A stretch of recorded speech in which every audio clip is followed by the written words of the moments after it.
आज हम स्टार्ट करते हैं पे बैक पीरियड के बारे में।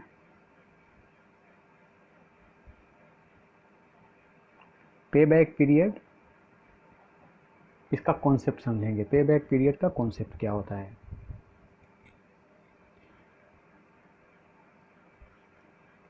कैपिटल बजटिंग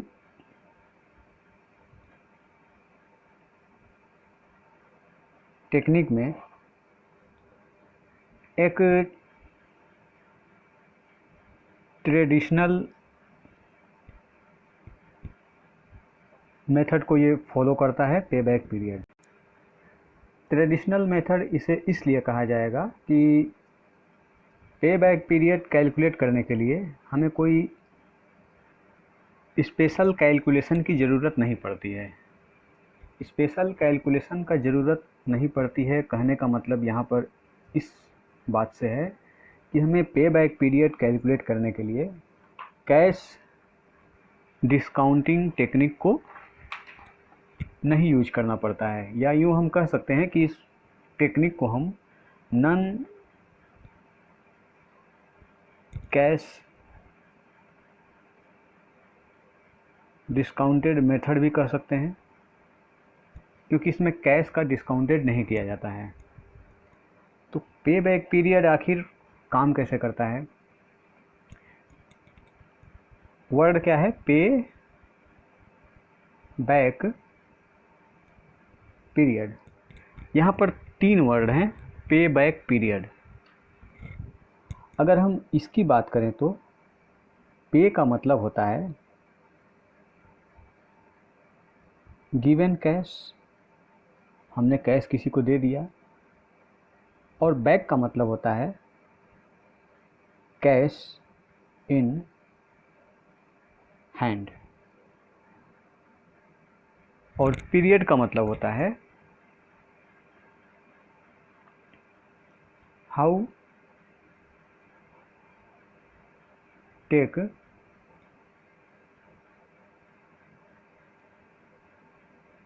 टाइम, या इसे ऐसे भी कर सकते हैं। इस गिवन कैश का मतलब कि cash out of pocket,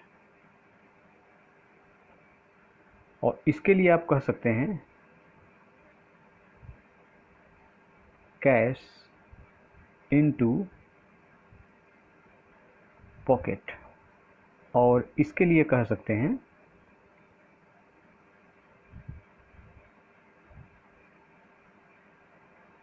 taken time. यानी कि गिवन कैश, हमने जो कैश दे दिया, यानी हमारे पॉकेट से जो कैश निकल गए।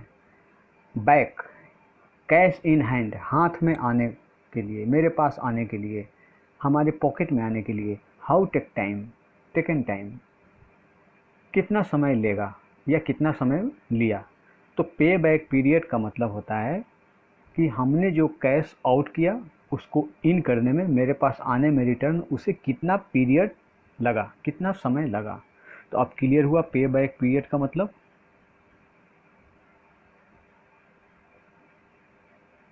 इसे हम पी भी कहते हैं।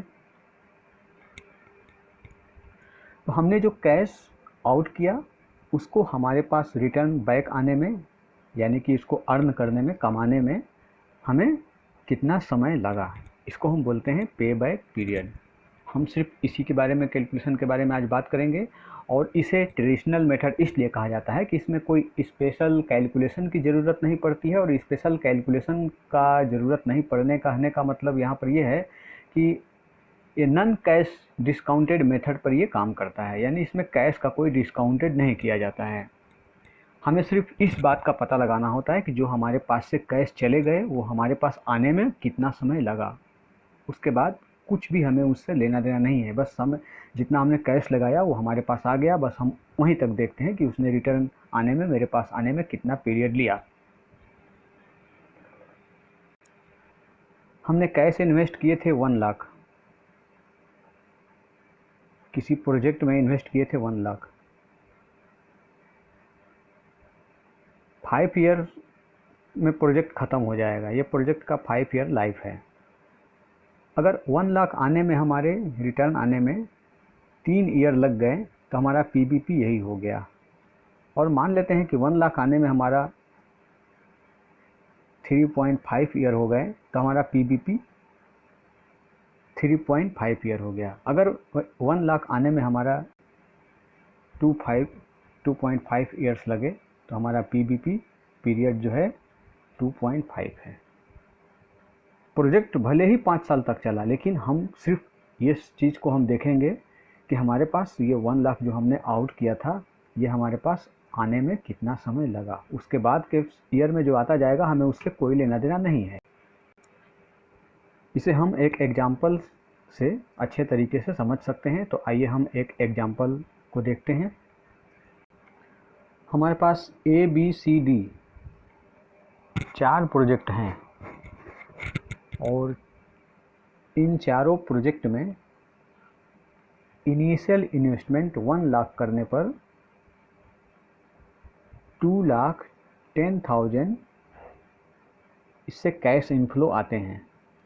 प्रोजेक्ट बी जो है, इससे भी हमें 2,10,000 6 ईयर में मिलेगा। ये 6 ईयर का ही प्रोजेक्ट है। 6 ईयर के बाद ये ख़त्म हो जाएगा प्रोजेक्ट। ये 6 ईयर का प्रोजेक्ट है। बी, सी और डी ये और ए चारों प्रोजेक्ट जो 6 ईयर का ही हैं सिर्फ, इनका भी 2,10,000 हमारे पास इनफ्लो इससे आता है। और ये डी का भी 2,10,000। हम कंफ्यूज हैं, हमें तय नहीं कर पा रहे हैं कि किस प्रोजेक्ट को हम करना चाहेंगे। सारे प्रोजेक्ट हैं, सारे प्रोजेक्ट 6 ईयर के हैं, सब में 2,10,000 का वो है इनिशियली इन्वेस्टमेंट करने के बाद कैश इनफ्लो उससे हमारा 2,10,000 आ रहा है 6 ईयर में। तो हम पे बैक पीरियड मेथड का यूज करेंगे और हम इस पे बैक पीरियड मेथड से हम पता लगाएंगे कि जो प्रोजेक्ट में हमें सबसे पहले ये इनिशियल इन्वेस्टमेंट के इक्विवेलेंट जो हमें अर्निंग करके देगा, वो प्रोजेक्ट को हम एक्सेप्ट करेंगे और बाकी सबको हम नहीं करेंगे। तो पे बैक पीरियड का यही मेन उद्देश्य होता है। तो हम सबसे पहले इस ए प्रोजेक्ट का हम ये इनिशियल इन्वेस्टमेंट 1 लाख हो गया और इससे जो इनफ्लो हमारा हो रहा है कैश इनफ्लो हर ईयर का, वो हमने क्यूमुलेटिव कैश फ्लो निकाल लेंगे। क्यूमुलेटिव कैश फ्लो निकाल करके हम देखेंगे कि 1 लाख हमारा कब आ रहा है। तो इस प्रोजेक्ट का ये 0 ईयर में तो कुछ नहीं मिलेगा। फर्स्ट ईयर में हमारे पास 10,000 आ जाएंगे, सेकेंड ईयर में हमारे 30,000 आ जाएंगे, थर्ड ईयर में हमारे पास 60,000 आ जाएंगे। उसी तरह फोर ईयर में हमारे पास 1 लाख आ जाएंगे। बाकी इधर 1,50,000 हो जाएगा और ये 210 हो जाएगा। तो हमें सिर्फ इसके बारे में देखना है ये कब आता है। ठीक है, अच्छा ये तो 4 साल ले रहा है। अच्छा, प्रोजेक्ट बी के बारे में बात करते हैं। तो ये भी है, शुरू में हमें इससे कुछ नहीं मिलेगा, नील होगा। ये 50,000 इससे मिल रहा है और इधर मिल रहा है 1,30,000 एग्रीगेट टोटल हो गया ये सेकेंड ईयर का। और थर्ड ईयर का हो गया 1,60,000 और फोर्थ ईयर का 1,60,000 प्लस 1,88,000 प्लस 1,98,000 प्लस 2,10,000। 2,10,000। उसी तरह इसका भी हम निकाल लेंगे। यहाँ पर 0 हो जाएगा, नील हो जाएगा। ये 60,000, ये 1,10,000, 1,50,000 1,80,000, 2 लाख और 2 10 लाख। ये हो जाएगा नील 35,000, 70,000, 1,05,000 और 1,40,000, 1,75,000 और 2,10,000। कौन सा प्रोजेक्ट हमें सबसे पहले अर्निंग करके देता है, कैसे पता चलेगा? हम सबसे पहले प्रोजेक्ट ए की अगर बात करें तो इस प्रोजेक्ट ए के बारे में बात करते हैं। प्रोजेक्ट ए ये 4 ईयर में हमें 1 लाख रुपया अर्निंग करके देगा। ये 4 ईयर में प्रोजेक्ट ए। प्रोजेक्ट बी की अगर बात करें तो प्रोजेक्ट बी जो है, ये प्रोजेक्ट बी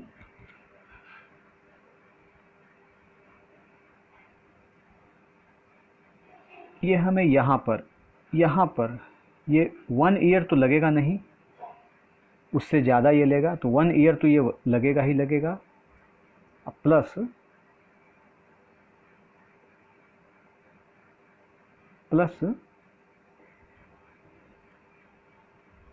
50,000 तो मेरे पास आ गए हैं और हमें चाहिए कितना? 50,000 ही चाहिए। ये 50,000 ही हमें चाहिए और अगले साल अर्निंग कितनी हो रही है? 80,000। ये 80,000 अर्निंग हो रही है। इसी 80,000 में से हमें 50,000 की ज़रूरत है। तो हो गया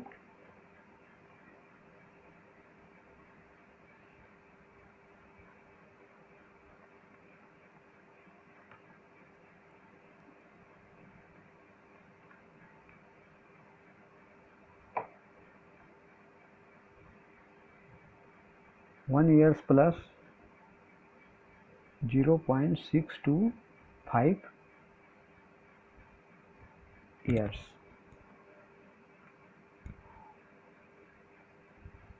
1.0625 ईयर्स। और अगर किसी ने पूछा कि हमें मंथ में बताइए कितने साल कितने मंथ, तो हम सीधे इसको हम इंटू कर देंगे 12 से, तो हो जाएगा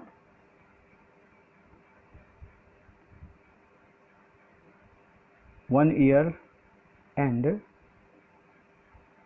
7.5 मंथ। ओके।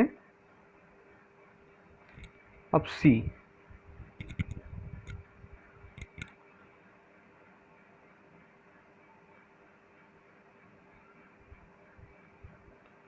जो है ये यहाँ पर आ रहा है। 1 साल तो लगेगा ही लगेगा, दूसरे साल में यह कंप्लीट हो रहा है, ये यहाँ पर। तो 1 ईयर तो लेगा ही लेगा, प्लस 60,000 तो अर्न कर लिए हैं और कितने चाहिए? 40,000। ये 40,000 हमें चाहिए। कितने में से चाहिए? नेक्स्ट ईयर हमारे पास 50,000 अर्निंग होने वाले हैं, तो इसी में से 50,000 में से हमें चाहिए। तो ये हो गया 1 years plus 4/5 equal to 0.8 years. अगर किसी ने पूछा कि मंथ में हमें जवाब दीजिए, तो हो गया ये 9.6 यानी 10 महीना। 1 ईयर 10 मंथ।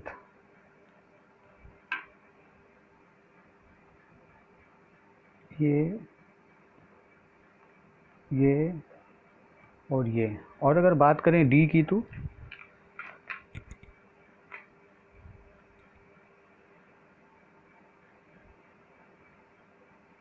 डी प्रोजेक्ट के बारे में बात करते हैं। इनका 1 लाख कब हो रहा है, ये हो रहा है। ये 2 ईयर तो ये लेगा ही लेगा, प्लस 2 ईयर तो लेगा ही लेगा। 2 ईयर में 70,000 आ चुके हैं, और कितने चाहिए, 30,000। ये 30,000 चाहिए, और नेक्स्ट ईयर में आने वाले हैं कितने, 35,000। तो ये 2 years plus 30 divided by 35 equal to 0.857। और अगर इसको 12 से इंटू कर दे तो मंथ में निकल जाएगा, यानी 2 ईयर्स एंड 10 मंथ डी। अब हम आसानी से लिख सकते हैं, हमारा जो ए है, ए जो है लिया कितना, 4 ईयर। ये पे बैक पीरियड इसका 4 ईयर होगा, 4 ईयर। बी के लिए हो जाएगा 1 ईयर एंड 7.5 मंथ, यानी कि बी के लिए, बी इसमें आएगा 1.75 मंथ, 1 एंड 7.71 ईयर। और सी जो है, सी 1 ईयर 10 मंथ लेगा, ये है 1 ईयर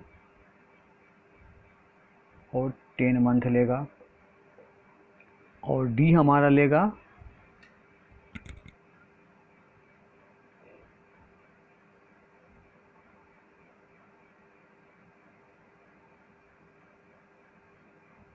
ये इसी कॉलम में हो गया है, गलती हो गया है, ये है ए का, ये बी का है, और ये सी का है। और डी प्रोजेक्ट के लिए ये 2 ईयर 10 मंथ। तो अगर हम इसके हिसाब से रैंकिंग कर दें तो सबसे कम समय कौन ले रहा है, सबसे कम समय हमारा ले रहा है, सबसे कम समय ले रहा है 1 ईयर 10 मंथ, और ये है 1 ईयर 7.5 मंथ, ये बी जो है रैंक 1 हो जाएगा। और सी जो है ये रैंक 2 हो जाएगा।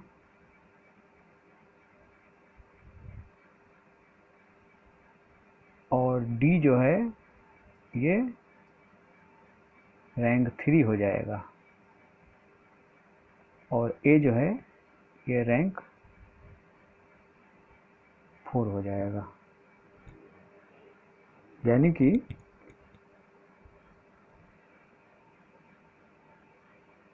रैंक 1 बी, हम इस प्रोजेक्ट को हम एक्सेप्ट कर लेंगे, बात करेंगे, क्योंकि सबसे फास्ट में हमारा 1 लाख का जो अर्निंग है ये प्रोजेक्ट बी हमें दे रहा है, ये प्रोजेक्ट बी।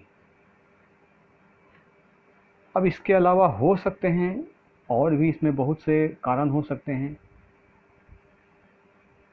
तो हम उन सभी कारणों के बारे में इग्नोर करेंगे, इसलिए ये सिर्फ हमसे पे बैक पीरियड पूछा गया है कि पे बैक पीरियड, जो पैसा आउट हुआ वो इन होने में कितना समय लेगा। तो हमारा ये, अगर उसकी बात करें उस हिसाब से, समय के हिसाब से बात करें किस पीरियड में इन होगा हमारे पास एग्रीगेट उसका, तो ये सबसे पहले जो हमारा रैंकिंग आता है बी प्रोजेक्ट का आता है 1, और सी का आता है 2, और डी का आता है 3, और ए का आता है 4। तो हम बी प्रोजेक्ट की बात करेंगे, तो बी प्रोजेक्ट हम एक्सेप्ट करने के बारे में सोचेंगे इसको। तो यही होता है पे बैक पीरियड।